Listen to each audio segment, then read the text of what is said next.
یا بنی ارکب معنا، اے میرے بچے میری کشتی میں سوار ہو جا، کافروں کے ساتھ مت جا۔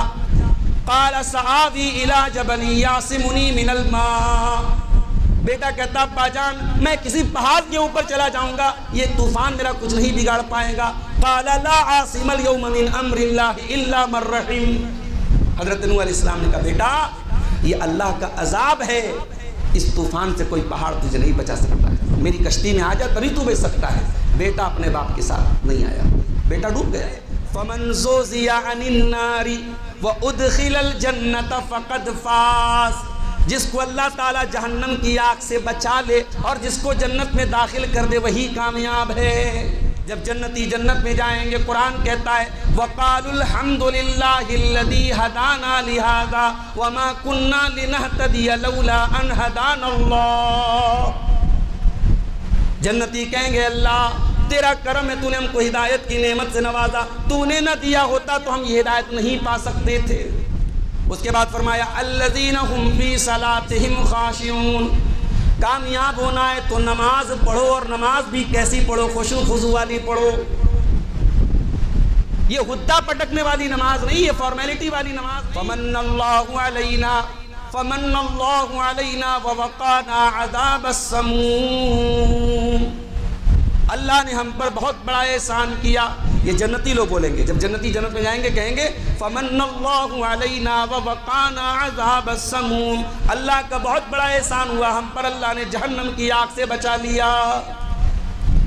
قاسم بن محمد کہتے ہیں میں گیا تو میری پھوپھی اسی آیت کو پڑھ رہی تھی، میں وہاں سے چلا گیا، بازار گیا، سودا سلف لیا، اور بہت دیر کے بعد میں واپس آیا، میری پھوپھی جان اسی آیت کو پھر میں جب اتنی دیر کے بعد گیا تو یہی آیت حضرت عائشہ کی زبان پر جاری تھی، اسی آیت کو بار بار ریپیٹ کر رہی تھی اور آنسو بہائے چلی جا رہی تھی، روئے چلی جا رہی تھی۔ فمن اللہ علینا ووقانا عذاب السموم والذین هم عن اللغو معرضون، کامیاب وہ بندے ہوتے ہیں جو لغو چیزوں سے پرہیز کرتے ہیں۔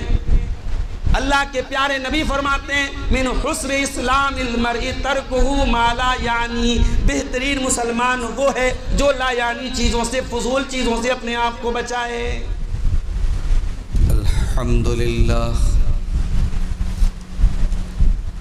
نحمده ونستعینه ونستغفره ونعوذ باللہ من شرور انفسنا ومن سیئات اعمالنا،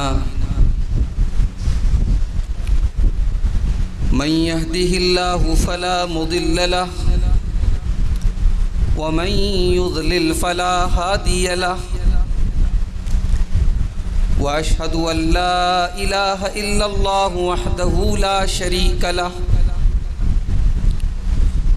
واشهد ان محمدا عبده ورسوله، یا ایها الذین آمنوا اتقوا اللہ حق تقاته ولا تموتن الا وانتم مسلمون، یا ایها الناس اتقوا ربکم الذی خلقکم من نفس واحدہ وخلق منها زوجها وبث منهما رجالا كثيرا ونساء واتقوا الله الذي تساءلون به والأرحام إن الله كان عليكم رقيبا، يا أيها الذين آمنوا اتقوا الله وقولوا قولا سديدا يصلح لكم أعمالكم ويغفر لكم ذنوبكم ومن يطع الله ورسوله فقد فاز فوزا عظيما، أما بعد فإن خير الحديث كتاب الله وخير الهدي هدي محمد صلى الله عليه وسلم، وشر الأمور محدثاتها وكل محدثة بدعة وكل بدعة ضلالة وكل ضلالة في النار۔ اعوذ باللہ من الشیطان الرجیم، بسم اللہ الرحمن الرحیم۔ قد افلح المؤمنون الذین هم فی صلاتهم خاشعون والذین هم عن اللغو معرضون والذین هم للزکاة فاعلون والذین هم لفروجهم حافظون.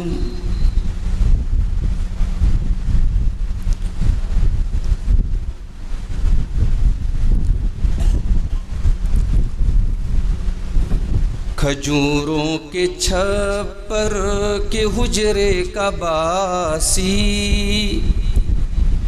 کھجوروں کے چھپر کے حجرے کا باسی، چٹائی پہ راتیں بسر کرنے والا، وہ ایک بادشاہ ہے جہاں اور پھر بھی صدانان جو پہ گزر کرنے والا، ضلالت زدہ نوع انسان کے غم میں مسلح کو اشکوں سے تر کرنے والا، خدا کے گنہگار بندوں کی خاطر دعاؤں میں رو رو سحر کرنے والا، رہا کارزار حنین و احد میں کھڑا استقامت کی دیوار بن کر، پڑا حق پہ جب بھی کٹھن وقت کوئی، وہ نکلا عساکر کا سالار بن کر، مواخات کی بزم آراستہ ہے، وہ دیکھو مہاجر وہ انصار دیکھو، ہر ایک نے ہر ایک چیز تقسیم کر دی، محبت کو دیکھو وہ ایثار دیکھو، زمانے کی محفل کو جس نے سنوارا، اسے حق نے محبوب کہہ کر پکارا، ہزاروں سلام اس مقدس نبی پر، تھا ٹوٹے دلوں کا مہرباں سہارا، کوئی چاند پر تھوکنا چاہے تھوکے، اسی کی ہے جانب پلٹتا ہے آ کے، ہوا خود ہی رسوا مصور بنا کے، محمد کے توہین آمیز کھا کے، کھجوروں کے چھپر کے حجرے کا باسی، چٹائی پہ راتیں بسر کرنے والا۔ محترم علماء کرام، بزرگوں اور دوستوں، نوجوان ساتھیوں، ماؤں اور بہنوں، پیارے بچوں، اللہ کے فضل و کرم سے اس مسجد میں ایک مرتبہ پھر ہم اور آپ ایک دینی پروگرام میں اکٹھا ہوئے۔ ہمارے برادر عزیز شیخ ظفر نعمان مکی حفظہ اللہ نے اسلام میں غم کا علاج اس موضوع پر طبیعت کی ناسازی کے باوجود بڑا ہی قیمتی خطاب کیا۔ اللہ تعالی ہم سب کو دنیا اور آخرت کے ہر رنج و غم سے محفوظ رکھے۔ میرے بھائیوں، دنیا کا کوئی بھی انسان ناکام نہیں ہونا چاہتا، ہر انسان کامیاب ہونا چاہتا ہے۔ کامیابی سب کا ٹارگٹ ہے، اور اس میں کسی مذہب اور مسلک کی بھی تفریق نہیں۔ ہر مذہب والا کامیاب ہونا چاہتا ہے، ہر مسلک والا کامیاب ہونا چاہتا ہے۔ کامیابی ہے کیا؟ اگر ہم یہ مانتے ہیں کہ کامیابی دولت ہے، تو دولت اگر کامیابی ہے تو بہت سارے دولت والے ہمیں ایسے نظر آتے ہیں جو برباد ہوئے، دنیا میں بھی برباد ہوئے، آخرت میں بھی برباد ہوں گے۔ ہر انسان کامیاب ہونا چاہتا ہے، لیکن کامیابی ہے کیا؟ اگر ہم یہ مانتے کہ دولت کامیابی ہے تو تاریخ ہمیں بتاتی ہے، واقعات ہمیں بتاتے ہیں کہ دولت والے بھی پریشان ہوئے، برباد ہوئے۔ قارون کا نام سنا ہوگا، بہت دولت تھی، اتنی دولت تھی کہ دنیا کی تاریخ کے ریکارڈ میں کسی کے پاس اتنی دولت نہیں تھی۔ ان قارون کان من قوم موسیٰ فبغى علیہم وآتیناہ من الکنوز ما ان مفاتحہ لتنوء بالعصبۃ اولی القوہ۔ اللہ کہہ رہا ہے کہ قارون کے پاس اتنی دولت تھی کہ اس کے خزانوں کی چابیاں بڑے بڑے پہلوان بڑی مشکل سے اٹھاتے تھے، اتنی دولت، خزانے نہیں، خزانوں کی چابیوں کا گچھا بڑے بڑے پہلوانوں کی جماعت اٹھاتی تھی۔ اور قارون کو اپنی دولت پہ بڑا ناز بھی تھا، کیا کہتا تھا؟ قال انما اوتیتہ علی علم، یہ دولت تو مجھے میرے علم سے ملی ہے، میرے ٹیلنٹ سے ملی ہے، میں نے وراثت میں نہیں پائی ہے، میں نے حاصل کی ہے یہ دولت۔ نتیجہ کیا ہوا قارون کی دولت کا؟ دولت ہے فَخَسَفْنَا بِهِ وَبِدَارِهِ الْأَرْضَ، قارون اپنی ساری دولت کے ساتھ، سارے محل کے ساتھ، سارے خزانے کے ساتھ زمین میں دھسا دیا گیا، دنیا میں بھی برباد ہوا، آخرت میں بھی برباد ہوگا۔ تو معلوم یہ ہوا کہ دولت ضرورت تو ہے، دولت دنیا کی بہت اہم چیز تو ہے، مگر دولت کامیابی نہیں۔ اور آگے بڑھیے، پاور، بادشاہت، حکومت۔ آج اسی پاور کے لیے اور اسی پولیٹکس کے لیے کتنے مسلمانوں کو دیکھتا ہوں کہ وہ صاحب اسلام اور ایمان کا بھی سودا کر رہے ہیں، بلکہ کہنے والے کہتے ہیں پولیٹکس میں انسان اپنے دین اور ایمان کے ساتھ نہیں رہ سکتا۔ ایم ایل اے اور ایم پی چھوڑ دو، گاؤں کے پردھان کا الیکشن لڑنے کے لیے شراب تک بٹواتے ہیں، آپ جا کے گاؤں میں پتہ کریں، شراب بٹواتے ہیں۔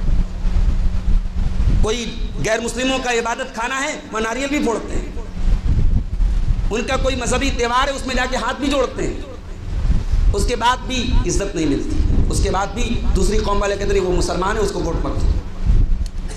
پاور جو ہے، بعض لوگ اس کو کامیابی سمجھتے ہیں۔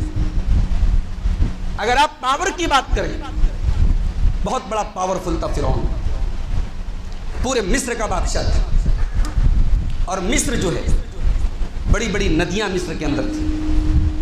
جب موسیٰ علیہ السلام فرعون کو سمجھانے گئے تو فرعون نے کہا تو بات کرتا ہے مجھ سے؟ اے موسیٰ تیری تو زبان میں لکنت ہے۔ حضرت موسیٰ علیہ السلام بچپن سے ان کی زبان میں کچھ لکنت تھی۔ اچھا، اللہ کی قدرت دیکھو، اللہ نے اپنے نبیوں کو معجزے بھی کیسے کیسے دیے۔ جس نبی کی زبان میں لکنت ہے اس نبی کو اللہ نے کلیم اللہ کا شرف بخشا اور کلام کیا اس نبی سے۔ دنیا والے موسیٰ سے بات کرنے سے کتراتے ہیں، اللہ کہہ رہا ہے موسیٰ آج تیرا رب تجھ سے بات کرے گا۔ اللہ نے کلام کیا تھا، یہ پہلے نبی تھے جن سے ڈائریکٹ اللہ نے بات کی تھی، موسیٰ علیہ السلام کلیم تھے۔ اور جب موسیٰ علیہ السلام اللہ کی بارگاہ میں دعا کرتے ہیں تو رب اشرح لی صدری ویسر لی امری واحلل عقدۃ من لسانی، کہتے ہیں کہ اے اللہ تو مجھے نبی بنا رہا ہے، میری زبان کی گرے کو کھول دے۔ اس کا مطلب یہ ہوا کہ جو داعی ہے، جس کا کام لوگوں کو دعوت دینا ہے، اس کی زبان صاف ہونا بہت ضروری ہے۔ اس کا میسج تبھی لوگوں تک پہنچے گا جب اس کی زبان صاف ہو۔ تو فرعون نے کہا کہ اے موسیٰ تو کیا بات کرے گا مجھ سے، تو بات نہیں کر پاتا ہے، اور تو ہے کون، میں کون ہوں، میں مصر کا بادشاہ، ھذہ الانہار تجری من تحتی، یہ بڑی بڑی ندیاں میری حکومت میں بہہ رہی، تو کیا مجھ سے بات کرے گا؟ تو فرعون کو اپنے پاور کا بڑا نشہ تھا۔ انجام کیا ہوا؟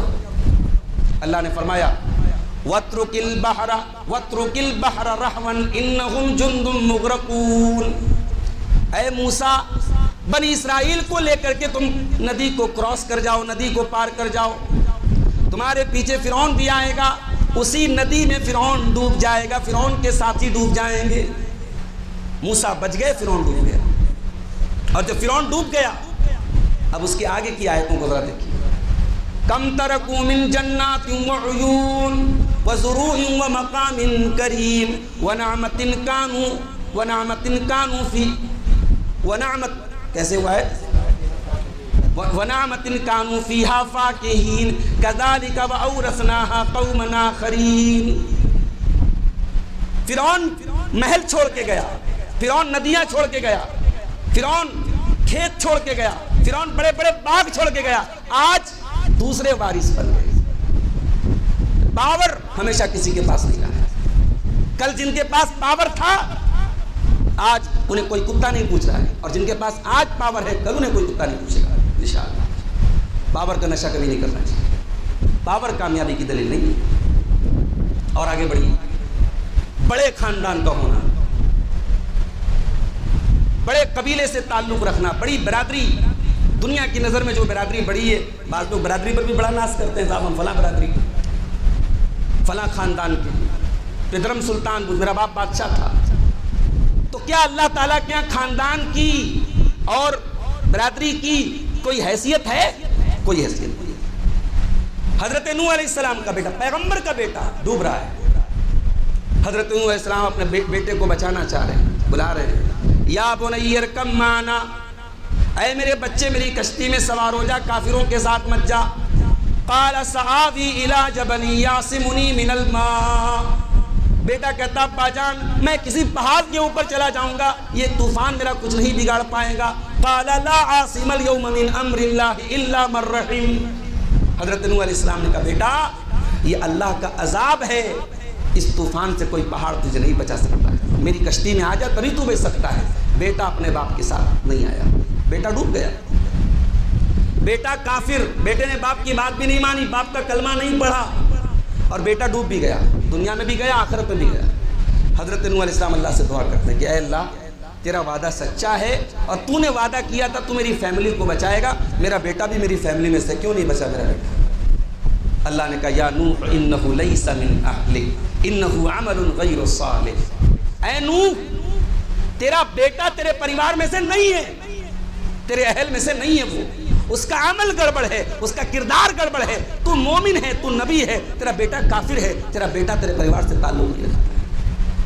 اللہ تعالیٰ کے یہاں رشتے ایمان کی بنیاد پر ہوتے ہیں, رشتے خون کی اور نسب کی بنیاد پر. اللہ تعالیٰ کیا اگر باپ مومن ہے اور بیٹا کافر ہے تو باپ کے مومن ہونے سے بیٹے کو کوئی فائدہ ملنے والا نہیں. یہ بات یاد رکھیے. بغاوت پر ہوا آمادہ تو ڈوبے نوح کا بیٹا, یہاں نام و نسب کی برتری سے کچھ نہیں ہوتا.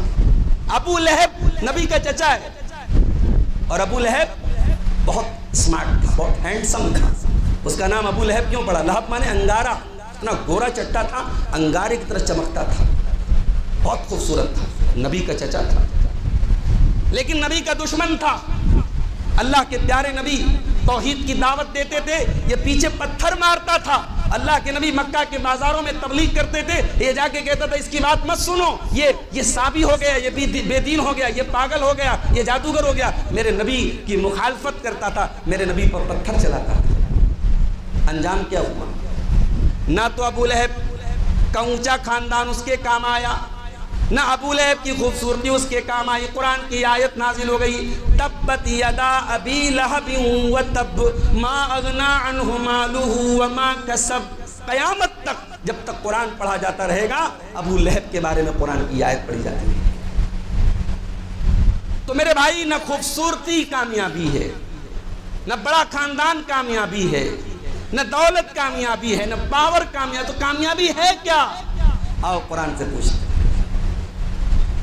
سورہ آل عمران کی آیت نمبر 185, کل نفس ذائقۃ الموت وانما توفون اجورکم یوم القیامہ فمن زحزح عن النار وادخل الجنة فقد فاز وما الحیاۃ الدنیا الا متاع الغرور. ہر شخص کو مرنا ہے. اسی ربیع الاول کے مہینے میں ہمارے نبی کی وفات ہوئی. اللہ کسی کو موت سے بچاتا تو نبیوں کو بچا لیتا, مگر اللہ کا نظام ہے, اللہ کا سسٹم ہے, موت سب کو آئے. اور اللہ کے رسول کی جو وفات کا واقعہ ہے میرے بھائی, اس کو دیکھو آپ, جھرجھری تاریخ ہو جاتی ہے. صحابہ کرام کی کیا کیفیت تھی، اللہ کے رسول کے اہل بیت کی کیا کیفیت تھی، اس کو پڑھو تو آنکھوں میں آنسو آ جاتے ہیں۔ اللہ کہہ رہا ہر شخص کو مرنا ہے، اور مرنے کے بعد کام ختم نہیں ہو گیا۔ وَإِنَّمَا تُوَفَّوْنَ أُجُورَكُمْ يَوْمَ الْقِيَامَةِ، جو یہاں بو گے وہ آخرت میں کاٹنا ہے، وہاں پورا بدلہ ملے گا۔ دنیا میں چوری کرو، بے ایمانی کرو، زنا کرو، حرام خوری کرو، بلڈنگیں بنا لو، عیش کر لو، قیامت کے دن آخرت میں وَإِنَّمَا تُوَفَّوْنَ أُجُورَكُمْ يَوْمَ الْقِيَامَةِ پورا بدلہ دیا جائے گا، نیک کو نیکی کا، برے کو برائی کا پورا بدلہ دیا جائے گا۔ اب کامیابی کا مطلب اللہ بیان کر رہا ہے، فَمَنْ زُحْزِحَ عَنِ النَّارِ وَأُدْخِلَ الْجَنَّةَ فَقَدْ فَازَ، جس کو اللہ تعالیٰ جہنم کی آگ سے بچا لے اور جس کو جنت میں داخل کر دے وہی کامیاب ہے۔ یہ ہے کامیابی، اللہ کی بارگاہ میں جہنم سے بچنے کا پروانہ مل جائے، جنت میں داخلے کا ٹکٹ مل جائے، یہ کامیابی ہے۔ دنیا میں دولت تھی کہ نہیں تھی یہ میٹر نہیں کرتا، دنیا میں خاندان بڑا تھا کہ نہیں یہ میٹر نہیں کرتا، دنیا میں پاور تھا کہ نہیں تھا یہ میٹر نہیں کرتا، دنیا میں خوبصورت تھے کہ نہیں تھے یہ میٹر نہیں کرتا، آخرت میں ہمیں جہنم سے بچنے کا پروانہ مل جائے، یہ کامیابی ہے۔ اور آج کی تقریر میں ہم چاہتے ہیں کہ کامیابی، یہ والی کامیابی جس کو قرآن کامیابی کہہ رہا ہے، اس کامیابی کو حاصل کرنے کے کچھ طریقے آپ کے سامنے بیان کیے جائیں۔ قرآن حکیم کا 18واں پارہ کھولتے ہیں۔ 18ویں پارے کا آغاز ہوتا ہے سورہ مومنون سے۔ سورہ مومنون کی آیت نمبر 1 سے لے کر کے 11 تک اللہ تعالیٰ نے کامیاب لوگوں کی 8 صفتیں بیان کی، 8 کوالٹیز۔ قد افلح المؤمنون الذين هم في صلاتهم خاشعون والذين هم عن اللغو معرضون والذين هم للزكاة فاعلون والذين هم لفروجهم حافظون۔ پھر دو آیت کے بعد فرمایا والذین هم لأماناتهم وعهدهم راعون والذین هم على صلواتهم يحافظون۔ یہ 8 کوالٹیز اللہ تعالیٰ نے کامیاب لوگوں کی بیان۔ پہلی خوبی کیا ہے؟ قد افلح المؤمنون، کامیاب ہیں ایمان والے۔ اللہ کیا ہے؟ کامیابی ایمان کے بغیر نہیں ہے۔ آپ بہت چیریٹی کرتے ہیں، بہت دان دیتے ہیں، بہت غریبوں کی مدد کرتے ہیں، بہت نیک انسان ہیں، اگر اللہ کی توحید پر ایمان نہیں ہے، محمد رسول اللہ کی رسالت پر ایمان نہیں ہے، اللہ کیا کامیاب نہیں ہو سکتا۔ اللہ کے رسول کے دنیا میں آ جانے کے بعد اب لا الہ الا اللہ محمد الرسول اللہ، یہی کلمہ یہ کامیابی کا پاسپورٹ ہے، کامیابی اس کے بغیر نہیں مل سکتی، ایمان ضروری ہے۔ یہ ہماری سب سے بڑی دولت ہے، یہ ایمان ہے۔ اس دولت کی قدر کرو میرے بھائی۔ اسی ملک میں کروڑوں انسان ہیں جن کے پاس ایمان نہیں ہے، انٹیلیجنٹ لوگ ہیں، انٹلیکچول لوگ ہیں، پڑھے لکھے لوگ، جج ہیں، وکیل ہیں، ڈاکٹرز ہیں، انجینئر ہیں، دودھ کے شربت میں گوبر ملا کے پی رہے ہیں۔ ٹی وی پر انٹرویو دیکھیے، آپ ٹی وی پر انٹرویو دیکھیے، ایک ان کا مذہبی رہنما بیان کر رہا ہے کہ صاحب گائے کو جو ہے گیہوں کھلاؤ، پھر اس کے گوبر میں سے گیہوں نکالو، پھر اس کو دھلو اور اس کو پھر اس کی روٹی کھاؤ تو اس سے صاحب بڑا اس سے برکت ہوگی، بڑا فائدہ ہوگا۔ یہ ہنسنے کی بات نہیں، اللہ کا شکر ادا کرو، اللہ نے آپ کو ان غلیظ چیزوں سے محفوظ رکھا ہے۔ اللہ نے اگر ہمیں ایمان کی دولت نہ دی ہوتی، ہم بھی شاید کسی گائے کا پیشاب پی رہے ہوتے، کسی شرمگاہ کے آگے ہاتھ جوڑ رہے ہوتے، کسی ندی کو دیکھ کر کے اس میں پیسہ ڈال رہے ہوتے، اس کی عبادت کر رہے ہوتے۔ اللہ نے ہمیں یہ توفیق بخشی، ہمارا سر جھکتا ہے تو رب واحد کے آگے جھکتا ہے، ہمارا مشکل کشا، ہمارا حاجت روا، ہمارا بگڑی بنانے والا، ہمارا دعاؤں میں ہم جس کو پکارے، نمازوں میں جس کے آگے سجدہ کریں، وہ ایک ذات ہے، اللہ کی ذات۔ ہم کریٹر کی عبادت کرتے ہیں، ہم کریشن کی عبادت کرتے ہیں۔ توحید کی دولت ہے میرے بھائی، سب سے بڑی دولت۔ اس نعمت کی قدر کرو میرے بھائی، شاید دنیا میں ہمیں اس نعمت کا احساس نہیں، آخرت میں یہ نعمت ہمیں احساس ہوگا کتنی بڑی نعمت ہے۔ جب جنتی جنت میں جائیں گے، قرآن کہتا ہے وَقَالُوا الْحَمْدُ لِلَّهِ الَّذِي هَدَانَا لِهَذَا وَمَا كُنَّا لِنَهْتَدِيَ لَوْلَا أَنْ هَدَانَا اللَّهُ۔ جنتی کہیں گے اللہ تیرا کرم ہے، تو نے ہم کو ہدایت کی نعمت سے نوازا، تو نے نہ دیا ہوتا تو ہم یہ ہدایت نہیں پا سکتے تھے، ہمیں تو یہ ہدایت بغیر اسٹرگل کے ملی ہے، ہم نے کوئی اسٹرگل کی، کوئی محنت کی۔ ابا مسلمان تھے، ہم بھی مسلمان کے گھر میں پیدا ہوئے۔ کبھی ان صحابہ کے واقعات پڑھو جنہوں نے اسٹرگل کر کے اس دین کو قبول کیا ہے، کبھی موقع ملے سلمان فارسی کے اسلام قبول کرنے کا واقعہ پڑھو میرے بھائی. کبھی موقع ملے ابو ذر غفاری کے اسلام قبول کرنے کا واقعہ ذرا پڑھو میرے بھائی. ہمیں اسلام بڑا آسانی سے ملا ہے، اس لیے ہمیں اس اسلام کی، اس توحید کی، اس ایمان کی قدر نہیں ملے گا. تو ایمان یہ پہلی چیز ہے. قد افلح المومنون، ایمان کے بغیر آپ کو کامیابی ملنے والی نہیں. اس کے بعد فرمایا الذین هم فی صلاتہم خاشعون. کامیاب ہونا ہے تو نماز پڑھو، اور نماز بھی کیسی پڑھو؟ خشوع خضوع والی پڑھو. یہ غدہ پٹکنے والی نماز نہیں، یہ فارمیلٹی والی نماز نہیں، یہ نام ٹکانے والی نماز نہیں، خشوع خضوع والی نماز. خشوع کس کو بولتے ہیں؟ خشوع کا مطلب کیا ہوتا ہے؟ عربی میں خشوع کہتے ہیں ایسا خوف جس میں تعظیم بھی شامل. نماز پڑھو تو اللہ کا خوف ہو، لیکن ایسا خوف ہے کہ اس خوف میں تعظیم بھی، احترام بھی ہے. ہم جب نماز میں کھڑے ہوں تو یہ احساس کر کے کھڑے ہو کہ اللہ کی بارگاہ میں، خالق کائنات کی بارگاہ میں. اسی لیے علماء کہتے ہیں کہ جب نماز میں خشوع خضوع اختیار کرنے کا طریقہ یہ ہے کہ دل کو خالی کرو، دنیا کی ساری فکر مسجد کے گیٹ کے باہر چھوڑ دو. کتنے کاریگروں کا پیمنٹ کرنا ہے، کتنی گدیوں سے پیمنٹ لینا ہے، کاروبار میں مندہ ہے کہ چلتا ہے، کون سا آئٹم چل رہا ہے، نہیں، ساری ٹینشن مسجد کے دروازے کے باہر رکھ کے آؤ. مسجد میں آؤ تو فوکس صرف نماز کرو.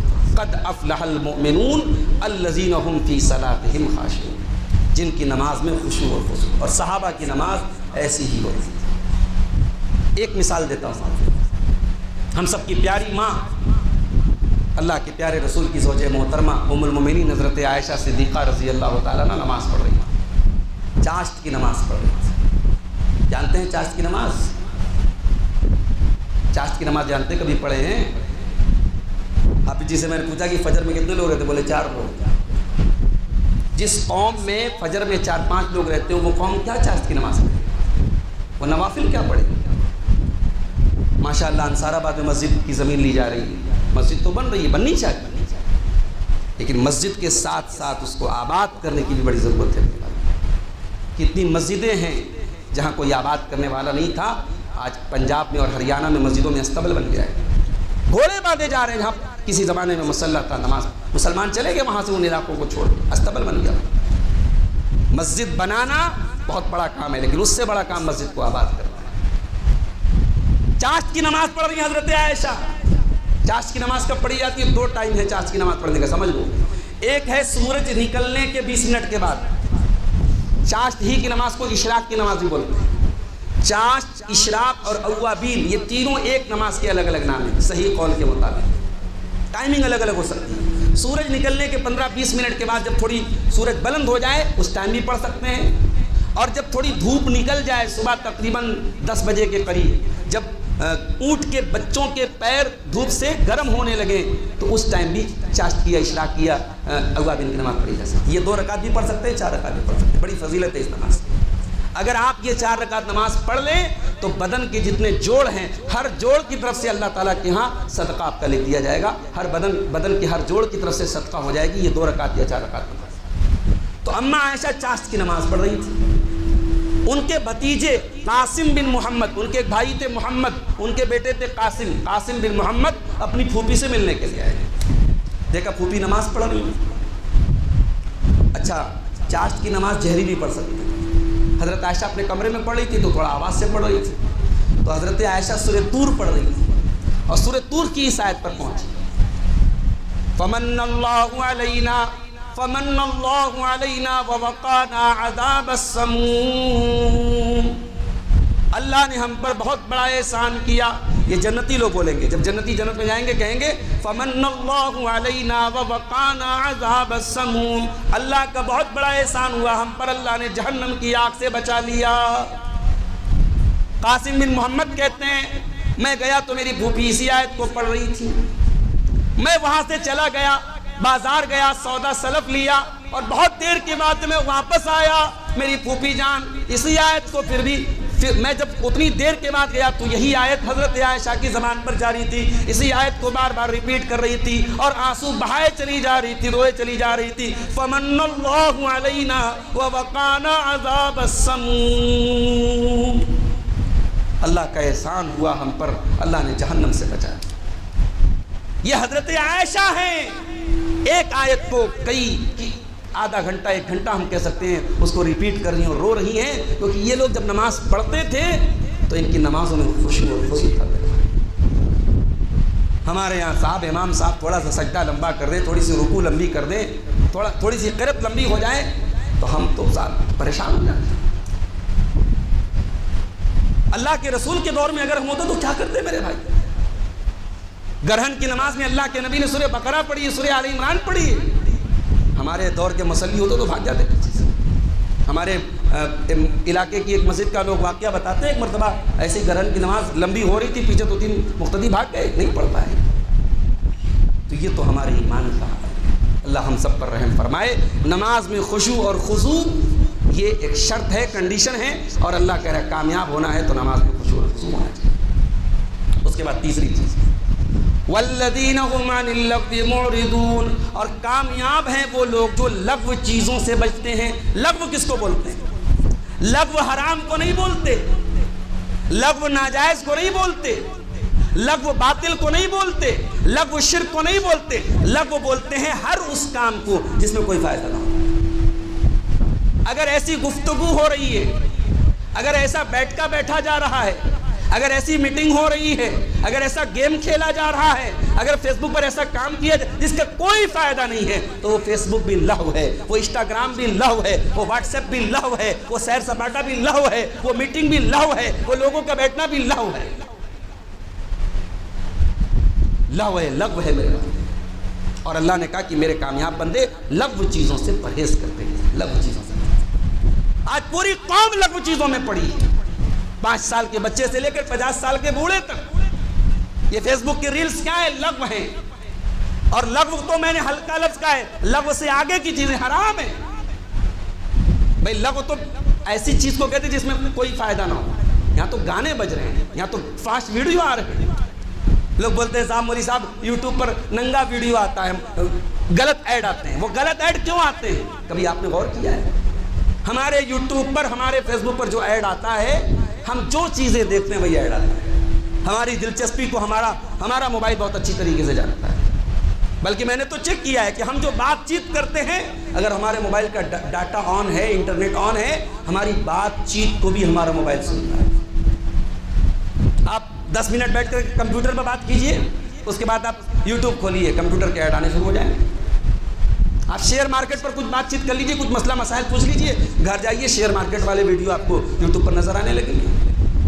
یعنی یہ موبائل میں جو ہے ہماری آوازیں بھی موبائل کیچ کر رہا ہے اور اس کے حساب سے وہ ایڈ دکھا رہا ہے. تو فیس بک کے اوپر، سوشل میڈیا کے اوپر ہماری پوری قوم لغو چیزوں میں لگی ہے. اور حالات اس قدر برے ہیں میرے بھائی، اللہ رحم. ہماری قوم کے نوجوان لڑکے رات کو 2-2 بجے تک موبائل پر فضول کام کر رہے ہیں. امت کے حالات کیا ہیں؟ آپ کی مساجد، آپ کے مدرسے، آپ کے جان و مال، آپ کی عزت و آبرو سب داؤں پر لگی ہے، اور پوری قوم کا وجود داؤں پر لگا ہے. اور قوم کی نوجوان نسل وہ بیٹھ کر کے راتوں میں ٹائم پاس کر رہی ہے. والذین هم عن اللغو معرضون، کامیاب وہ بندے ہوتے ہیں جو لغو چیزوں سے پرہیز کرتے ہیں. اللہ کے پیارے نبی فرماتے ہیں من حسن اسلام المرء ترکہ ما لا یعنی، بہترین مسلمان وہ ہے جو لا یعنی چیزوں سے، فضول چیزوں سے اپنے آپ کو بچائے. کرنے کے کام بہت سارے ہیں میرے بھائی. قرآن پڑھنے کا ہمارے پاس ہے. جمعہ کے دن 15 سے 20 منٹ لگتا ہے سورہ کہف پڑھنا. کتنے لوگ سورہ کہف تک نہیں پڑھ پاتے؟ ہفتے میں، مہینے میں، سال ہو جاتے ہیں قرآن کو کھولے ہوئے. موبائل کھولے تو 1 منٹ نہیں گزرتا ہے، واٹس ایپ کھولے تو 10 منٹ نہیں گزرتا. تو لغو چیزوں سے پرہیز کریں. اس کے بعد فرمایا والذین هم للزکاۃ فاعلون، اور کامیاب ہیں وہ بندے جو زکوٰۃ اپنی ادا کرتے ہیں. زکوٰۃ ادا کرتے ہیں. اللہ نے آپ کو صاحب نصاب بنایا ہے. سونا آپ کے پاس اتنا ہے، چاندی آپ کے پاس اتنی ہے، بینک بیلنس اتنا ہے، اتنا بڑا کاروبار ہے، زکوٰۃ فرض ہے، زکوٰۃ آپ کو دینا ہے. اور یہ زکوٰۃ کوئی ٹیکس نہیں ہے. بعض لوگ کہتے ہیں صاحب ہم تو انڈیا میں اتنا ٹیکس دیتے پھر زکوٰۃ کیوں دیتے ہیں؟ بھائی انڈیا میں آپ ٹیکس دیتے ہیں وہ تو حکومت کا ایک مسئلہ ہے. زکوٰۃ کوئی ٹیکس نہیں ہے. زکوٰۃ اللہ تعالیٰ نے آپ کے مال پر ایک حق مقرر کیا ہے, اور زکوٰۃ کہاں کہاں دینا ہے اللہ نے وہ بھی مینشن کر دیا ہے. زکوٰۃ دے کر کے آپ اپنے مال کو گھٹاتے نہیں ہیں, اپنے مال کو پاک کرتے ہیں. میں اکثر تقریروں میں واقعہ بیان کر چکا ہوں. اسی بنارس کے ہمارے بڑے قریبی ایک صاحب تھے, 30-40 برس پہلے کا واقعہ ہے. کشمیر گئے تھے, ایک آدمی نے 420 کر کے ان کا لاکھوں روپے کا مال, اس زمانے میں لاکھوں روپے کا مال 420 کر کے لے کے بھاگ گیا تھا. اور جب FIR کرانے گئے پولیس انسپکٹر نے کہا, وہ CCTV کیمرے کا دور نہیں تھا, انسپکٹر نے کہا کہ حاجی صاحب مال ملنا تو بڑا مشکل ہے, چور تو چلا گیا, پتہ نہیں کہاں گیا, اتنا بڑا کشمیر ہے کہاں پہنچیں گے اس کو. تو حاجی صاحب نے بڑے کانفیڈنس سے کہا تھا, انسپکٹر صاحب میرے مال کی زکوٰۃ نکل چکی ہے, میرے مال کی زکوٰۃ نکل چکی ہے, میرا مال ضائع نہیں ہو سکتا. اور اللہ تعالیٰ نے حاجی صاحب کے اس کانفیڈنس کی لاج رکھی. 24 گھنٹے کے اندر سارا مال بھی برآمد ہوا, چور بھی پکڑا. تو میرے بھائی, سود میں انسان 100 روپیہ دے رہا ہے, 110 لے رہا ہے. زکوٰۃ میں 100 روپیہ اس کے پاس تھا, 2.5 روپیہ زکوٰۃ نکال رہا ہے, دے رہا ہے. تو ہونا تو یہ چاہیے کہ سود میں پیسہ بڑھ رہا ہے اور زکوٰۃ میں گھٹ رہا ہے, مگر اللہ کا کیلکولیشن الگ ہے. اللہ کہتا ہے یمحق اللہ الربا ویربی الصدقات, ہم سود اور بیاج کو مٹاتے ہیں اور ہم زکوٰۃ اور صدقہ کو بڑھاتے ہیں. اب اللہ جب بڑھائے گا, کیسے بڑھائے گا آپ نہیں سمجھ سکتے. سود اور بیاج کے پیسے سے آپ بینک کا اکاؤنٹ کا بیلنس تو بڑھا لیں گے, آپ کی تجوری کے پیسے تو بڑھ جائیں گے, آپ کی کچھ پراپرٹیز تو بڑھ جائیں گی, مگر اللہ اس کی برکت کو مٹا دے گا. گھر کا سکون ختم ہو جائے گا, رشتوں کی برکت ختم ہو جائے گی میرے بھائی. تو زکوٰۃ اپنے مال کی ادا کیجیے, اور جو زکوٰۃ لینے آئے انہیں اپنا نوکر مت سمجھیے, اپنے باپ کا غلام مت سمجھیے. بعض جگہوں پہ دیکھا, بدوئی میں, بمبئی وغیرہ میں دیکھا کہ صاحب زکوٰۃ لینے والے بیچارے بھکمنگوں کی طرح لائن لگا کے کھڑے ہیں. مدارس کے جو سفراء ہیں, جو بھائی میں یہ بھی مانتا ہوں کہ جو مدارس کے لوگ آتے ہیں, مسجدوں کے لوگ آتے ہیں, اس میں کچھ فراڈ بھی ہوتے ہیں, کچھ فراڈ بھی ہوتے ہیں, سب تو نہیں ہوتے, اور کچھ ہوتے بھی ہیں. لیکن آپ سوچئے کہ ایک جینوئن بندہ ہے, صحیح بندہ ہے, اس کے علاقے کا مدرسہ ہے, مدرسے کا وہ ٹیچر ہے, مدرسے والوں نے کہا صاحب آپ کو زکوٰۃ لے کے آنا ہے, چندہ لے کے آنا ہے. وہ بیچارہ چھولا اٹھا کے, دنیا بھر کی مشقت اٹھا کے, گالی سن کر کے آپ کے دروازے پہ آئے, اور آپ صاحب اس کو ذلیل کر رہے ہیں, کتوں کی طرح دردرا رہے ہیں, اس کو دھتکار رہے ہیں. اس کو آپ کے پاس وہ زکوٰۃ لینے آیا ہے, اس نے آپ کا کام آسان کیا ہے, آپ کی عبادت کو آسان کیا, آپ اس کا شکر گزار ہوئیے, اس کا احسان مانیے. آپ غلام نہیں ہے وہ آپ کا. عجیب مسئلہ ہے میرے بھائی. ہمارے یہاں لوگ زکوٰۃ وصولنے آنے والوں کو ایسا بیہیو کرتے ہیں ان کے ساتھ جیسے بھائی احسان کر رہے ہیں ان کے اوپر. اللہ رحم کرے ہم سے. زکوٰۃ اپنے مال کی صحیح ادا کیجیے. اور آگے بڑھیے. والذین هم لفروجہم حافظون, اور کامیاب ہیں وہ بندے جو اپنی شرمگاہ کی حفاظت کرتے ہیں. اسلام ڈھکوسلے بازی کا مذہب نہیں ہے. اسلام یہ نہیں کہتا اللہ کو پانا ہے تو شادی مت کرو, بیوی بچوں کے چکر میں مت پڑو, سنسار کو چھوڑ دو. یہ ڈھکوسلے بازی ہے. یہ جتنے ڈھکوسلے باز لوگ ہیں نا, تو یہ سنسار کو چھوڑ دیے, ایک نمبر کے رسیا ہوتے ہیں, یاش ہوتے ہیں. اسلام بڑا ہی سمپل اور بڑا ہی نیچرل دین ہے. اسلام اللہ کا دین ہے, اور اللہ ہمارا پیدا کرنے والا ہے, اور اللہ تعالیٰ کو معلوم ہے انسان کو جس طریقے سے کھانے کی ضرورت ہے, جس طریقے سے پانی کی ضرورت ہے, جس طریقے سے انسان کو رہنے کے لیے گھر کی ضرورت ہے, ویسے ہی انسان کو ایک جوڑے کی بھی ضرورت ہے, اور وہ جوڑا انسان کو نکاح کے ذریعے ملے. مگر بڑے افسوس کی بات یہ ہے کہ آج ہماری نوجوان نسل سوشل میڈیا کے ذریعے اور انٹرنیٹ کے ذریعے اس کو اتنا اتاولا بنا دیا گیا ہے کہ آج کلاس 8 میں پڑھنے والی, 9 میں پڑھنے والی, چھوٹی چھوٹی کلاسوں میں پڑھنے والی بچیاں جو ہیں وہ بھی انٹرنیٹ اور انسٹاگرام اور فیس بک کے ذریعے ان کو بھی بوائے فرینڈ کی تلاش ہوتی ہے. یہ قوم بے حیائی اور ننگے پن اور عریانیت میں کس حد تک پہنچی ہے میرے بھائیو, آپ کو اندازہ نہیں. کسی دن موقع ملے جائیے بنارس کے کینٹونمنٹ کے ہوٹلوں کا جائزہ لیجئے, کوئی ہوٹل آپ کو برقع نشین عورت سے اور لڑکی سے خالی نہیں ملے گا. یہ قوم آج اس حد تک گر چکی ہے. رات کو 2-2 بجے مسلمان لڑکی آپ کو کسی کافر اور مشرک کی باہوں میں نظر آئے گی. ہم کیا دوسروں کا شکوہ کریں گے؟ صاحب ہمارے خلاف سازش ہو رہی ہے، ہماری لڑکیاں، ہماری قوم کی بیٹیاں کیا وہ اتنی اللہ میاں کی گائے ہیں؟ ان کو اتنا بھی نہیں معلوم کہ ہماری عزت کیا ہے، ہماری آبرو کیا ہے، ہمارا دائرہ کیا ہے؟ اس کا مطلب ماں باپ نے یہ بھی نہیں سکھایا، ماں باپ نے اتنی بھی تربیت نہیں کی۔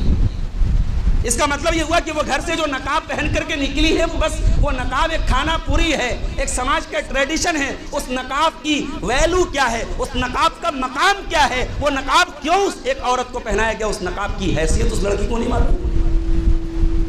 یہ سوچنے کا مقام ہے میرے بھائی۔ بھی آج میرے پاس میسج آیا، کل رات میں اسی جی ٹی روڈ پر کوئی مسلمان لڑکی پکڑی گئی رات کو 2 بجے، وہ اپنے غیر مسلم عاشق کے ساتھ فرار ہونے جا رہی تھی، وہ بھی ماں باپ کے زیور وغیرہ پیسے ویسے لے کے سب جا رہی تھی۔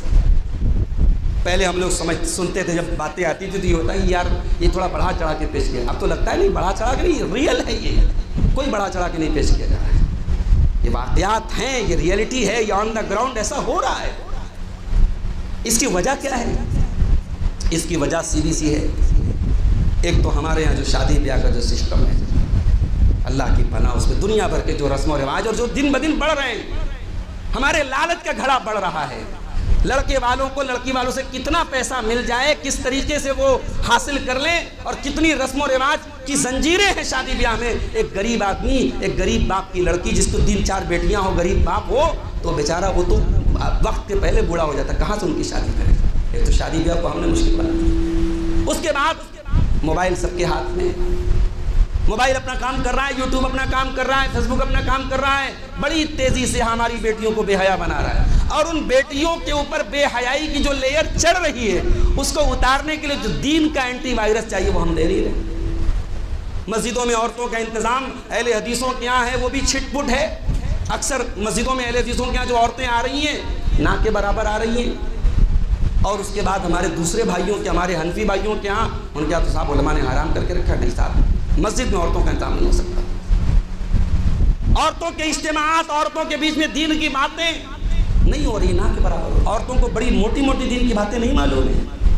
تو جن عورتوں کو دین سے کوئی ناتا نہیں، اللہ کے عذاب سے ڈرایا نہیں گیا، قبر کے عذاب سے ڈرایا نہیں گیا، ان کو دین سمجھایا نہیں گیا، اور انسٹاگرام اور فیس بک اور سوشل میڈیا دن رات ان کو بے حیات بنا رہا ہے، اس کا اثر کیا ہوگا؟ اس کا اثر یہی ہے جو ہمارے سامنے نظر آ رہا ہے۔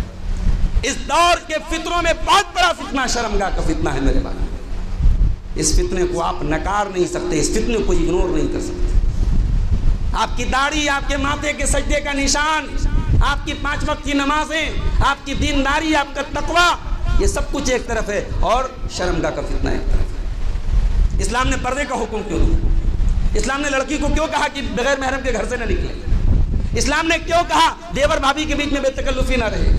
اسلام نے کیوں کہا کہ جب 2 مرد و عورت اکیلے میں ہوتے ہیں، اجنبی مرد و عورت، تو تیسرا شیطان ہو؟ کیوں کہا اسلام نے ان تمام بے حیائی اور زناکاری کو، ان مکوں کو، ان سوراخوں کو بند کیا ہے جہاں سے زناکاری ہمارے گھروں میں آ سکتی ہے۔ اس لیے میرے بھائیوں، آپ صرف تقریروں کے ذریعے زناکاری کو نہیں ختم کر سکتے، معاف کیجیے، پریکٹیکل ہمیں اپنے گھر میں ماں باپ کو سخت ہونا پڑے گا۔ بیٹیوں کی تربیت کے معاملے میں میں آپ کو جو مشاہدہ میرا بتا رہا ہے کہ جن گھروں میں بڑی سختی ہے وہاں بھی کانڈ ہو رہا ہے۔ جن گھروں میں ماں کی اجازت کے بغیر بچی نہیں نکلتی، ان گھروں کی لڑکیاں بھی ہوٹل میں پائی گئی۔ جن گھروں سے لڑکیاں صرف اسکول اور کالج کے لیے نکلتی ہیں، کالج سے سیدھے گھر آتی ہیں، وہاں بھی معاملات ہوئے ہیں۔ اس کا مطلب کہ کتنی عقل مندی اور کتنی دور اندیشی کے ساتھ کام ہے۔ اس لیے بہت ہوشیار رہنے کی ضرورت ہے۔ میری اپنی ماؤں سے گزارش ہے، اپنے گارجین حضرات سے گزارش ہے، بیٹیوں کی پرورش دور میں بڑا نازک کام ہے، بڑی حفاظت کیجیے اپنی بچیوں۔ آپ کی بیٹیوں کی عصمت کو تار کرنے والے بھوکے بھیڑیے چاروں طرف پھیلے ہوئے ہیں۔ اللہ کے واسطے اپنی بیٹیوں کی عزت کی، اور خود اپنی اور ماں باپ کی خود بھی اپنی ذمہ داری ہے کہ وہ اپنے آپ کو بھی دیندار بنائیں۔ دیکھیے، اگر ماں کی تربیت پکی ہو، باپ کی تربیت پکی ہو، تو بیٹی غلط قدم اٹھانے کے پہلے 10 بار سوچے گا۔ جب گھر کا ماحول بے حیائی والا ہو، اسکولوں میں لڑکیاں جا رہی ہیں اور باقاعدہ نقاب پہن کے جا رہی ہوں، وہاں جا کے ناچ گانا ہو رہا ہے، اور ماں باپ بیچارے وہ ویڈیو دیکھ رہے ہیں، فنکشن میں جا کے شامل، ان کو کوئی فرق نہیں پڑ رہا ہے، تو لڑکی کو بھی پتا ہے کہ میرے ماں باپ بہت زیادہ اس معاملے کو لے کے سینسیٹیو ہیں۔ گھر میں اتنا ایسا ماحول بنائیے کہ آپ کے گھر کی کوئی بہو بیٹی کوئی غلط قدم اٹھانے کے پہلے 10 بار سوچے، والذین هم لفروجہم حافظون، اللہ کہہ رہا ہے کامیاب وہ بندے ہیں جو اپنی شرمگاہ کی حفاظت کرتے ہیں۔ اپنے نوجوان بھائیوں سے کہنا چاہوں گا نکاح کرو، بغیر کسی شرط کے نکاح کرو، بغیر کسی کنڈیشن کے نکاح کرو، سمپل سنت طریقے سے نکاح کرو۔ اور یاد رکھو جب تک نکاح کی طاقت نہیں ہے تب تک انسان صبر سے کام لے، اور نکاح کی طاقت ہے تو نکاح میں دیر نہ کرے۔ گارجین حضرات سے کہنا چاہتا ہوں اپنے بچوں کی شادیاں وقت پر کراؤ، وہ دور ختم ہو گیا۔ یہ 28 33 سال میں آپ لڑکوں کی شادی کرا رہے ہیں، مناسب بات نہیں، معاف کیجیے۔ یہ صحابہ کا دور نہیں ہے، یہ تابعین کا دور نہیں ہے۔ زنا کے اڈے چاروں طرف کھلے۔ اپنی بیٹیوں کو، اپنے بیٹوں کو اگر بدکاری سے بچانا ہے وقت رہتے ان کا نکاح کرا دو۔ اور یہ جو ہمارے ایک نیا کلچر چلا ہے نکاح کرا دو رخصتی بات نہیں، سب ڈھکوسلے بازی بن گئی۔ نکاح کرا دیا آج اور رخصتی 4 سال کے بعد ہو رہی ہے، کیا مطلب ہے؟ کیا آپ کرنا کیا چاہتے ہیں بھائی؟ 4 سال کیوں بعد؟ 4 سال آپ نے کیوں لڑکے لڑکی کو بٹھا کے رکھا ہے؟ ادھر نکاح، ادھر بات چلے ادھر فوراً نکاح ہو جائے۔ رشتے لگا کے لٹکانا وہ بھی غلط تھا، اور یہ جو نکاح کر کے لٹکائے رہے تو رخصتی دیر میں کرتے یہ بھی غلط ہے۔ اگر دونوں بالغ ہیں، ذمہ دار ہو چکے ہیں، شادی کی ذمہ داری اٹھا سکتے ہیں، نکاح کر کے فوراً رخصتی کریں۔ والذین هم لفروجہم، اپنی شرمگاہوں کی حفاظت کرتے ہیں، الا علی ازواجہم، سوائے اپنی بیویوں، جو حلال طریقہ ہے، جو جائز طریقہ ہے۔ بیویوں کے ساتھ اللہ تعالیٰ نے اس تقاضے کو پورا کرنے کی اجازت دی۔ اس کے بعد آگے فرمایا والذین هم لاماناتہم وعہدہم راعون، اور کامیاب وہ بندے ہیں جو اپنی امانت میں خیانت نہیں کرتے۔ جب امانت کا لفظ ہم سنتے ہیں تو ہمارے ذہن میں روپیے پیسے کی امانت آتی ہے۔ کسی نے ہمیں پیسہ دیا امانت کے طور پہ، اس کا پیسہ ہم نے لوٹا دیا، یہ امانت ہے، یہ ہے امانت۔ مگر امانت کا لفظ شریعت میں بہت بڑا ہے۔ اگر آپ بچوں کے باپ ہیں تو آپ کے کندھے پر باپ ہونے کی امانت ہے، مسجد کے متولی ہیں، متولی ہونے کی امانت ہے، گھر کے گارجین ہیں، گارجین ہونا بھی امانت ہے، اگر آپ گھر کے بڑے بھائی ہیں، بڑا بھائی ہونا بھی امانت ہے، اگر آپ اپنی بیوی کے شوہر ہیں، یہ شوہر ہونا بھی امانت ہے۔ ہم امانتوں سے جکڑے ہوئے ہیں میرے بھائی، یہ جتنی ذمہ داریاں ہمارے کندھوں پر ہیں یہ سب امانت ہیں، اور ان امانتوں کے بارے میں اللہ تعالیٰ سوال کرے۔ اپنی امانت میں خیانت مت کیجیے۔ باپ ہے، باپ کی ذمہ داری ادا کیجیے، بھائی ہے، بھائی کی ذمہ داری ادا کیجیے، ماں ہے، ماں کی ذمہ داری ادا کیجیے۔ ماں کے قدموں کے نیچے بے شک جنت ہے، باپ بے شک جنت کا دروازہ ہے، مگر ماں باپ نے اگر اپنی ذمہ داری کو صحیح طریقے سے نہیں ادا کیا، اللہ کے پیارے نبی صلی اللہ علیہ وسلم فرماتے ہیں ما من عبد یسترعیہ اللہ رعیۃ، جب اللہ کسی بندے کے اوپر کوئی ذمہ داری ڈالتا ہے اور پھر وہ بندہ اس حال میں مر جاتا ہے کہ اپنی ذمہ داری کے ساتھ وہ دھوکہ کرتا ہے، اپنی ذمہ داری کے ساتھ خیانت کرتا ہے، اپنی ذمہ داری کو صحیح طریقے سے نہیں نبھاتا ہے، اس انسان کے اوپر اللہ تعالیٰ حرم اللہ علیہ الجنہ، اس کے اوپر جنت کو حرام کر دیتا ہے۔ اس ماں کے اوپر جنت حرام ہو سکتی ہے، اس باپ کے اوپر جنت حرام ہو سکتی ہے جس نے اپنے باپ اور ماں ہونے کا حق ادا نہیں کیا، اپنی ذمہ داری کو نہیں نبھایا، اپنی امانت کے ساتھ خیانت۔ یہ بچے آپ کے گلے میں اللہ کی امانت ہیں، یہ بیٹیاں آپ کی گردن میں اللہ کی امانت ہیں۔ لاکھوں لوگ اولاد سے محروم ہیں، لاکھوں لوگ دعائیں کرتے ہیں، روتے ہیں، تڑپتے ہیں، مسکیریج ہو جاتا ہے، پریشان ہیں، اولاد نہیں ہو رہی۔ اللہ نے آپ کو صحت مند اولاد دی، اللہ نے آپ کو جوان بیٹے دیے، اللہ نے آپ کو جوان بیٹیاں دی، تندرستی دی، صحت دی۔ اللہ کی اس نعمت کی قدر کیجئے، یہ امانت ہے آپ کے پاس، اس امانت کو صحیح طریقے سے ادا کیجئے۔ اس کے بعد فرمایا وعہدہم راعون، اور کامیاب بندے اپنے وعدے کو پورا کرتے ہیں، وعدے کو پورا کرتے ہیں۔ جنگ بدر ہو رہی ہے، 313 مسلمان ہیں نبی کے پاس، دشمن کی تعداد 1000 ہے، ایک کا بدلے میں 3 سے لڑنا ہے، 3 گنا زیادہ دشمن ہے۔ اللہ کے رسول کے پاس ایک صحابی آتے ہیں، اے اللہ کے نبی، ہم لوگ آ رہے تھے، راستے میں دشمن نے پکڑ لیا اور ہم نے وعدہ کیا کہ ہم مسلمانوں کا ساتھ نہیں دیں گے، تب چھوڑا گیا تھا، لیکن ہم آئے ہیں اور ہم آپ کے ساتھ جنگ میں شامل ہوں گے، کیونکہ ہمیں پتہ ہے آپ کو ایک ایک آدمی کی ضرورت ہے، آپ کو وقت بڑا نازک ہے، ہم آپ کا ساتھ دیں گے۔ اللہ کے رسول نے فرمایا کہ نہیں، مجھے آپ کے ساتھ کی ضرورت نہیں، آپ واپس جائیے، آپ نے وعدہ کیا ہے، ہم اپنے وعدے کو پورا کریں گے۔ جنگ کے میدان میں بھی جو وعدے کو پورا کرے اس ذات کا نام ہے محمد رسول اللہ صلی اللہ علیہ وسلم۔ اور آج حضرت معاویہ کے اوپر لوگ اعتراض کرتے ہیں، بعض لوگ بیچارے بڑے جو نئے تحقیق یافتہ لوگ ہوئے ہیں اور جو الٹے سیدھے لوگوں کو سن کر کے جن کا نالج لیول بڑا ہائی ہو گیا ہے نا، آج کل حضرت معاویہ پر بڑے اعتراض ہو رہے ہیں کہ صاحب حضرت معاویہ تو ایسے تھے ویسے تھے۔ آؤ میں بتاتا ہوں حضرت معاویہ کیسے تھے۔ حضرت معاویہ نے رومیوں کے ساتھ ایک معاہدہ کیا، ایک ایگریمنٹ کیا کہ ہم اتنے سال تک آپ کے ساتھ جنگ نہیں کریں. اور اتہاس اٹھا کے دیکھنا، رومن امپائر کے خلاف سب سے زیادہ وار کرنے والا اور جنگ کرنے والا نبی کے بعد میں صحابہ کرام کے دور میں اگر کوئی ہستی ہے تو حضرت معاویہ کی ہستی، جنہوں نے رومیوں کے چنے چبوا دیے، ناک کو چنے چبوا دیے تھے. تو رومن امپائر سے انہوں نے ایک پیکٹ کیا، معاہدہ کیا کہ ہم اتنے سال تک آپ سے جنگ نہیں کریں گے. جب وہ پیریڈ ختم ہونے لگا تو آخری دنوں میں حضرت معاویہ نے بالکل بارڈر پر اپنی فوجوں کو تیار کر دیا کہ جیسے ہی یہ ٹائی اپ ختم ہو، یہ معاہدہ ختم ہو، ہم دشمن پر حملہ کریں. حضرت معاویہ تیار ہے، فوج تیار ہے دشمن پر حملہ کرنے کے لیے. اتنے میں صحابی گھوڑے پر سوار ہو کے آتے ہیں اور کہتے ہیں وفاء اللہ غدرہ، وفاء اللہ غدرہ. اے حضرت معاویہ، ہمیں وفا کرنی ہے، ہمیں وعدہ پورا کرنا، ہمیں غداری نہیں کرنا ہے. کہ کیا مطلب؟ کہا کہ اللہ کے پیارے نبی کو میں نے فرماتے ہوئے سنا ہے کہ جب کسی قوم کے ساتھ کوئی معاہدہ کیا جائے تو معاہدے کے جب تک معاہدے کا پیریڈ باقی ہے اس قوم کے خلاف کوئی ایکشن نہیں اٹھایا جا سکتا، ان کے خلاف کوئی جنگ کی تیاری نہیں کی جا سکتی. ہاں اگر آپ کو جنگ ہی کرنا ہے آپ اعلان کر دیجئے کہ ہاں معاہدہ ختم ہو گیا. جب تک معاہدہ باقی ہے آپ کو یہاں اپنی فوج کو اکٹھا کرنا اور جنگ کی تیاری کرنا، اس کا بھی آپ کو کوئی حق نہیں ہے. حضرت معاویہ نے اپنی فوج واپس کروا. یہ ہمارا اتہاس رہا ہے، ہماری تاریخ ہے، یہ صحابہ کرام کا دور رہا ہے. ہم وعدے کے پکے رہے اور آج سب سے زیادہ وعدہ خلاف ہم ہو گئے. مسلمان سے کاروبار کرنے سے پرہیز کرتا ہے، نہیں صاحب ان کی زبان صحیح نہیں ہوتی، ان کا وعدہ پکا نہیں، تو وعدے کے پکے بنے. اس کے بعد فرمایا والذین هم علی صلواتہم یحافظون، اور کامیاب بندے نماز کی حفاظت کرتے ہیں. ایک ہوتا ہے نماز پڑھنے والے تو بہت ہیں، نماز کی حفاظت کیجیے. حفاظت کس کو بولتے ہیں؟ آپ ٹرین پہ گئے، اب تو ماحول بدل گیا، اب تو ٹرین میں نماز، اور ویسے ہی جو نماز کے بیچ میں ٹرین کے راستے میں جو نماز پڑھتے وہ تو ویسے بھی غلط تھا.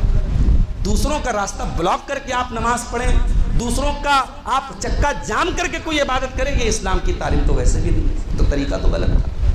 ہاں اپنی سیٹ پر بیٹھ کر کے آپ نماز پڑھ سکتے تھے، لیکن اب اتنا آسان تو نہیں. اب تو مسائل بڑھ رہے. دیکھیے ٹرینوں میں داڑھی والے کو پیٹا جا رہا ہے، آپ کے ٹفن میں کیا ہے، آپ کیا کھا رہے ہیں، اب اس پر بھی بڑی نظر ہے. اللہ ہم سب کی حفاظت کرے. تو سفر کرنے میں بھی طبیعت گھبراتی ہے، خاص طور سے ٹرین کا سفر. تو اب ایک انسان ٹرین سے گیا، دلی گیا 12 گھنٹے کا سفر ہے، ممبئی گیا 24 گھنٹے کا سفر ہے. اب 24 گھنٹے سفر کیا، اس نے ٹرین میں نماز نہیں پڑھ پایا، اب ممبئی پہنچا ہوا.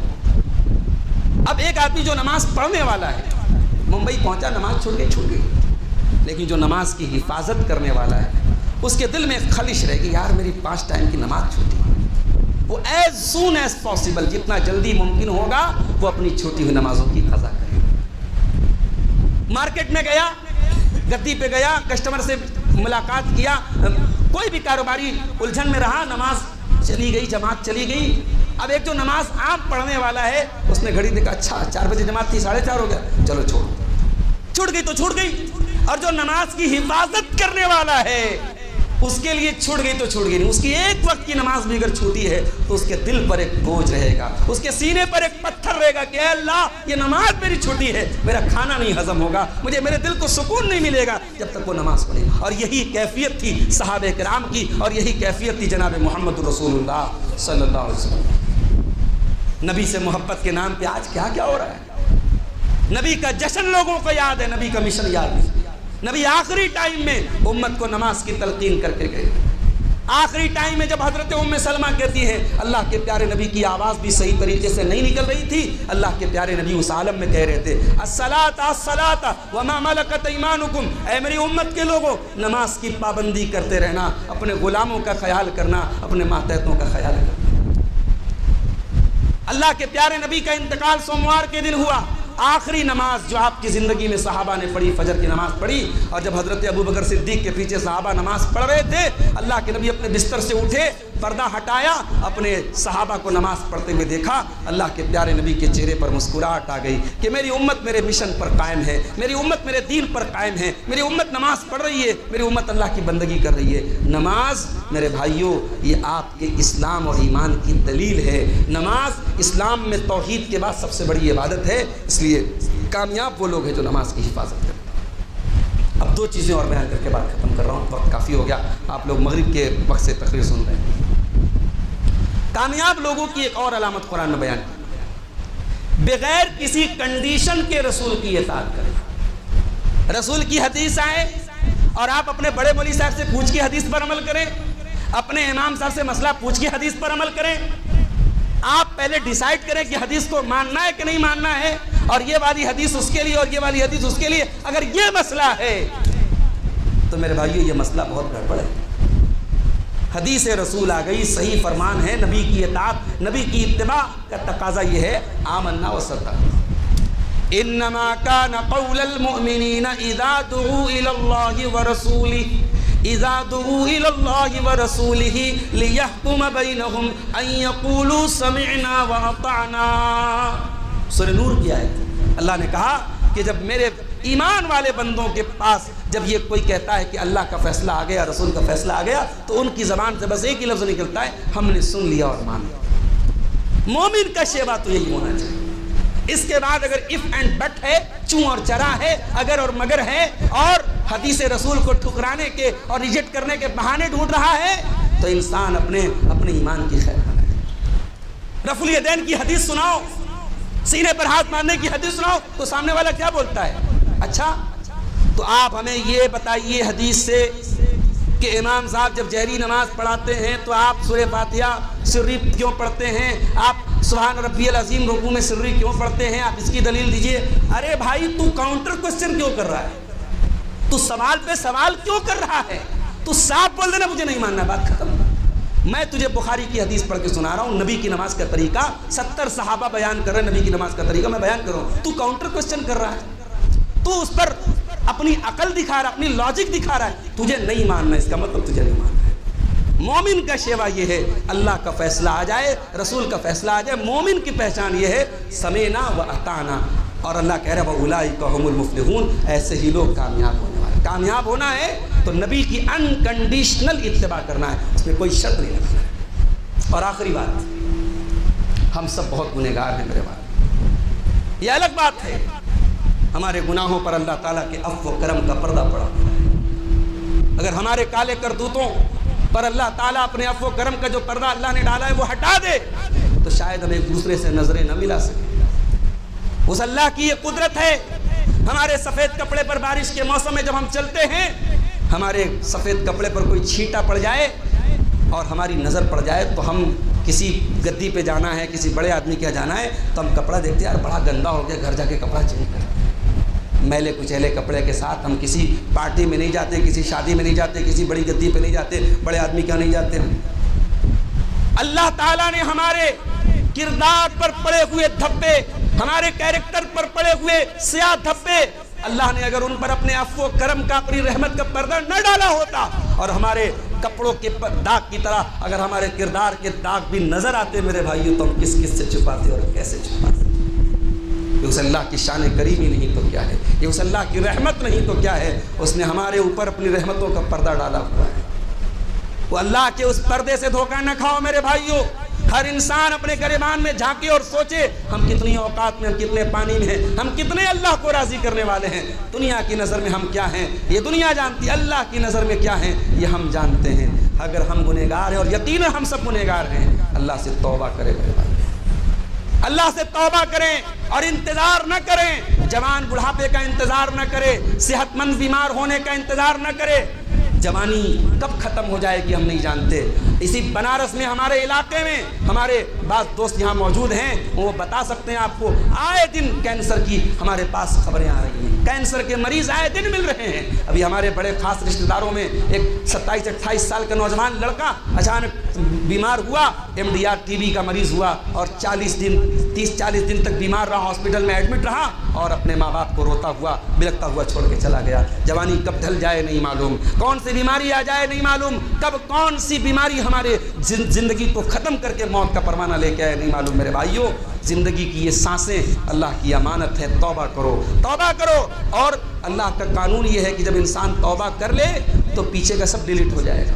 اللہ پیچھے کا کوئی آپ سے پوچھ تاچھ نہیں کرے گا, کوئی حساب نہیں. آج توبہ کر لو, آج سے پہلے جو کچھ کیا اللہ سب معاف کر دے گا. بس شرط یہ ہے توبہ پر قائم رہنا, توبہ پر قائم رہنا, سچی توبہ کرنا. اللہ قرآن میں کہتا ہے وَتُوبُوا إِلَى اللَّهِ جَمِيعًا أَيُّهَا الْمُؤْمِنُونَ لَعَلَّكُمْ تُفْلِحُونَ. اے مومنو اللہ کی بارگاہ میں توبہ کرو, تبھی تم کامیاب ہو سکتے ہو. اللہ کیا کامیاب ہونا ہے تو توبہ کرنا پڑے گا. اور توبہ بھی کیسی توبہ؟ سچی توبہ, ایسی توبہ کہ توبہ کر کے توبہ کو توڑا نہ جائے, ایسی توبہ کہ توبہ کر کے انسان اپنے کیے پر شرمندہ ہو. دعا کیجیے اللہ تعالیٰ سے ہمیں سچی توبہ کرنے کی توفیق عطا فرمائے. رب العالمین ہمارے نوجوانوں کی حفاظت فرمائے, ہماری ماں بہنوں کی حفاظت فرمائے. رب العالمین جو باتیں یہاں بیان کی گئیں قرآن و سنت کی روشنی میں, کہنے والے کو, سننے والوں کو, سب کو اللہ تعالیٰ عمل کی توفیق عطا فرمائے. اللہ ہماری خواتین کو بھی دین پر چلنے والا بنا دے, اپنی شرم و حیا کی حفاظت کرنے والا بنا دے. جو ہمیں بیمار ہیں اللہ ان کو شفائے کامل عاجلہ عطا فرمائے. جو روزی روٹی سے پریشان ہیں اللہ ان کے کاروبار میں برکت نصیب فرمائے. اس مسجد کے لیے جس نے زمین وقف کی, جس نے مسجد بنانے میں تعاون کیا, اور آج بھی جس مسجد کا انتظام جو لوگ دیکھ رہے ہیں اور آج اس پروگرام میں جن لوگوں کا تعاون رہا ہے, اللہ ان سب کی نیکیوں کو قبول فرمائے. رب العالمین ہمیں اللہ کے گھر کی حفاظت کرنے کی اور اللہ کے گھر کی خدمت کرنے کی ہم سب کو توفیق عطا فرمائے. آمین. وآخر دعوانا الحمدللہ رب العالمین. والسلام علیکم ورحمۃ اللہ وبرکاتہ.